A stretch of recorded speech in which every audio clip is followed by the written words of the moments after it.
কি আমার ছোট্ট বন্ধুরা, কেমন আছো সবাই? আমি তোমাদের বন্ধু আবারও চলে এসেছি একটি নতুন গল্প নিয়ে। তাহলে চলো দেরি না করে গল্প শুরু করা যাক। আজকের গল্পের নাম ঢেঁড়স গোয়েন্দার গোয়েন্দাগিরি। একদিন এক গ্রামের পাশে একটি ছোট্ট জঙ্গলে এক মৃতদেহ পড়ে থাকতে দেখে সেই গ্রামের সবাই খুব ভয় পেয়ে গেল। সবাই তখন বলা বলি করতে লাগলো, এই মৃতদেহটি কোথা থেকে আসলো? কেউ কিছু বুঝে উঠতে না পেরে গ্রামের সবাই তখন ঠিক করলো তারা ঢেঁড়স গোয়েন্দাকে খবর দেবে। যেই ভাবা সেই কাজ, অমনি তারা ঢেঁড়স গোয়েন্দাকে খবর দিল। গোয়েন্দামশাই এসে মৃতদেহর চারপাশ ও মৃতদেহটি ভালো করে দেখলো। মৃতদেহের কোথাও কিছু রক্তের দাগ ও আঘাতের কোনো চিহ্ন দেখতে পেল না। গোয়েন্দা তখন ভীষণ চিন্তায় পড়ে গেল। কি করা যায় এই ভাবতে লাগলো। তখন হঠাৎ গোয়েন্দার চোখ পড়ল মৃতদেহটির গোলায় কিছু আঙুলের ছাপ। আর যেই না আঙুলের ছাপগুলি দেখতে পেয়েছে, সঙ্গে সঙ্গে গোয়েন্দা তখন জঙ্গলের চারপাশটা ভালো করে খোঁজাখুঁজি করতে লাগলো এবং খুঁজতে খুঁজতে সে চারজন সন্দেহজনক ব্যক্তিকে দেখতে পেয়ে গেল।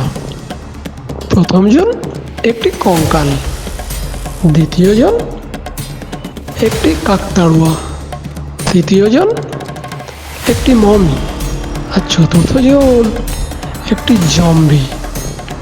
গোয়েন্দা তখন মৃত্যুর কারণ জানতে সেই চারজনকে ডাকলো এবং একজন একজন করে সে চারজনকে জিজ্ঞাসা করতে লাগলো যে কি করে মানুষটি মারা গেল। গোয়েন্দা সর্বপ্রথম কঙ্কালকে ডেকে জিজ্ঞাসা করল। কঙ্কাল সঙ্গে সঙ্গে উত্তর দিল, আমি কেন এই কাজ করব?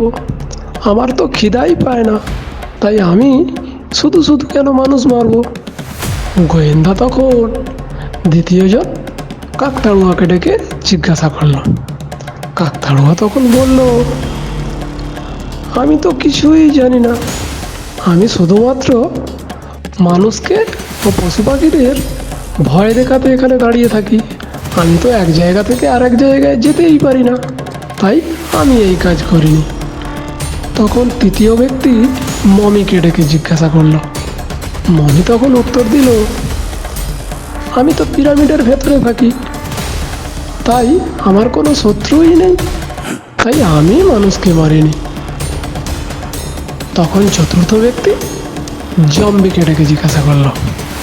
জম্বি উত্তর দিল, কাল রাত্রে আমি খুব সুস্বাদু কিছু খেয়েছি, তবে আমি মানুষ মারিনি, আমি কেন মানুষ মারব? এই সব কথা শুনে গোয়েন্দা তখন বুঝে ফেলল যে জম্বি মানুষকে হত্যা করেছে, কারণ সে বলছিল কাল রাত্রে সে খুব সুস্বাদু কিছু খেয়েছে, আর মানুষটিও মারা গিয়েছিল কাল রাত্রে। আর মানুষটির গলায় জম্বির হাতের আঙুলের ছাপ দেখতে পেয়েছিল গোয়েন্দা। গোয়েন্দা তখন সেই জম্বিকে ধরে এনে গ্রামের সবার হাতে তুলে দিল। আর গ্রামের লোক তখন জম্বিকে খুব মারল, মেরে সেই জঙ্গল থেকে তাড়িয়ে দিল। তারপর থেকে তারা সবাই আবার খুব আনন্দে বসবাস করতে লাগলো। গল্পটি কেমন লাগলো কমেন্ট করে অবশ্যই জানিও। চ্যানেলটি সাবস্ক্রাইব করতে একদম ভুলো না কিন্তু। বন্ধুদের সঙ্গে ভিডিওটি শেয়ার ও লাইক করতে একদম মিস করবে না। তাহলে চলো আজকের মতো আসি, আবার দেখা হবে অন্য কোনো দিন অন্য কোনো ভিডিওয়। ততক্ষণের জন্য টাটা।